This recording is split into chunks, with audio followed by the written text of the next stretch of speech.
Ladies and gentlemen, let's bring in Scott Bauer. Let's bring in the CEO of Prosper Trading Academy. He's joining us this afternoon to take a look at a few retail names he's got his eye on, or I should say a couple names that are going to be reporting earnings this afternoon. Scott, welcome. LULU and Costco. Thanks to you, Scott. Let's begin with LULU. First, back in September to just shy of 400, since somewhat range bound with the lower extreme around 280. Today, up around 1% after 4 days to the downside. They're getting ready for earnings today on the bell. Talk to us about what you have your eye on, and ticker symbol LULU.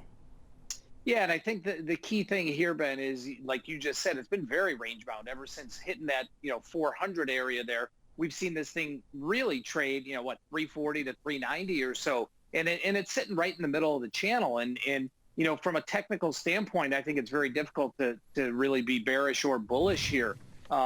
The expected move that the options are pricing in on earnings just to the end of the day tomorrow is about $26. If you look at that expected move compared to the range that we've been trading in, since last earnings, we're smack dab right in the middle here. So I'm looking at something, again, I don't know direction, but I am looking to personally sell an option position that takes advantage of that range, 340-ish on the downside, 390, 395 on the upside or so. All right, looking to sell an options position that takes advantage of that range. Let's take a look at what investors are looking for in terms of expectations. It looks like EPS is expected to come in at 87 cents a share at $1.01 billion. Scott, and imagine it's not just earnings in terms of this quarter. There's going to be a lot of focus on how things are as we head into the holidays. There's a lot of focus in general in terms of the stimulus measure, what kind of unemployment benefits we'll see workers without employment right now. This is a big deal, basically, as we have this focus on retailers, on, some of the consumer trends, basically. I'm also going to be very interested to see what they have to say about their new fitness product, that beer. With so much talk about Peloton and stay-at-home workouts, is that really going to start affecting the bottom line? And how much are they, maybe forecasting that can affect the bottom line going forward? One thing I do know is if my wife is any indication, the stock is probably going up, because I see boxes coming from Lululemon all the time to my house. Scott, I like that. Some of the best advice that I ever received was, if you like a stock yourself, in theory, many other people will as well. I personally like Lulu products as well. Quality, the fit, the feel is always spot on. Let's talk Costco. Again, ticker symbol COST, because they're also getting ready for earnings today on the bell. A new high to begin the month of December, but they've been holding within striking distance of that level, finding support around 370 as of recent. Investors hope the news today is, more than decent. They're currently trading down on the day, though, by about 0.4%. Yeah, I'm cautiously optimistic on the print, Ben. Longer term, I'm absolutely bullish. I think this is by far the best retail stock out there. So longer term, I'm bullish. I'm a little concerned about some of their membership renewals. They were up at around a 91, 92% renewal rate, which is really just unheard of. And I think that has dropped just a tad recently. So I'd love to see, again, what they say about, expectations moving forward. But as you said, this thing is holding 370 is some really big support in there. I am definitely longer term bullish, just a little bit cautiously optimistic on the print here. All right, Scott, let's shift gears here, talk a couple energy movers. We took a look at the top of the show. Crude oil, the Brent contract up and through 41, the WTI up and through 47. Nice move higher. I'd imagine that's giving rise to some of the names that, you have on your radar. It looks like Occidental. It looks like Apache. You've got Diamondback and Devon as well. Chevron, all of these names are up big across the board. I mean, I saw the whole sector was gaining. They sure are, and that's due to that breakout, right? You and I talk about a commodity, a stock, whatever, being range bound for so long, which crude was, and it has broken out to the upside.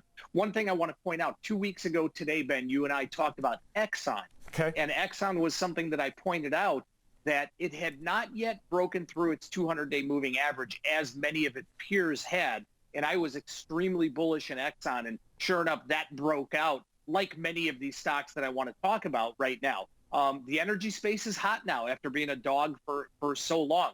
Oxy, I think there's more room. I think this thing can go to 24 here. There's massive call buying in there today. It's about 6-to-1 call buying. And I think that next area of resistance in Occidental Petroleum is up around 24. I think it can get there. In Apache, okay, Apache is one that I'd be a little bit cautious on. Even though we've had a nice run, technically, we're butting up against some resistance here. Again, big call buying in there today. It's 4-to-1 call over put today, but that one's butting up against some resistance here.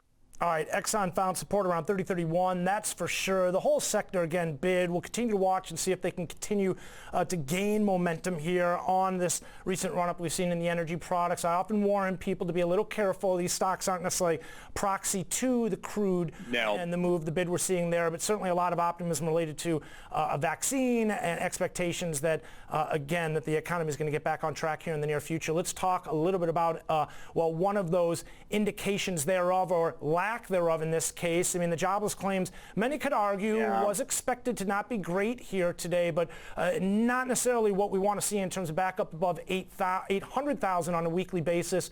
They were looking for something significantly below that. Scott, how big of a deal is this? It's a huge deal, Ben, and it's coming a few months later than you and I have discussed in the past, where I thought, we would see numbers were going to start tailing off, maybe September, October. This is a huge concern, especially going into the holiday season, which makes tomorrow's consumer sentiment number that we're going to get even that much more important coming into the holidays. This is not a trend that we want to see, these jobless claims here. Hopefully this is, just a result, unfortunately, of the lockdowns that we've had, the continued lockdowns over the last couple of months or so. We all hope it can be optimistic that it's going to get better, but this is a very, very troubling sign. Sure is, Scott. I like the word you used in terms of concerning, and also the tie to tomorrow as far as the consumer look at the side of things, because ultimately we're talking about the jobless side, and with lawmakers digging their heels even more so, and then ultimately the ripple effect that this has as far as small business owners and, well, large businesses as well. But hey, Scott, really appreciate you joining us here. That was a great breakdown in terms of a few names, retail names on the move, some energy stocks we should be keeping an eye on as well. Scott Bauer, ladies and gentlemen, is the CEO. Thanks to you, Scott, the CEO of Prosper Trading Academy, and we're going to take a quick break, but come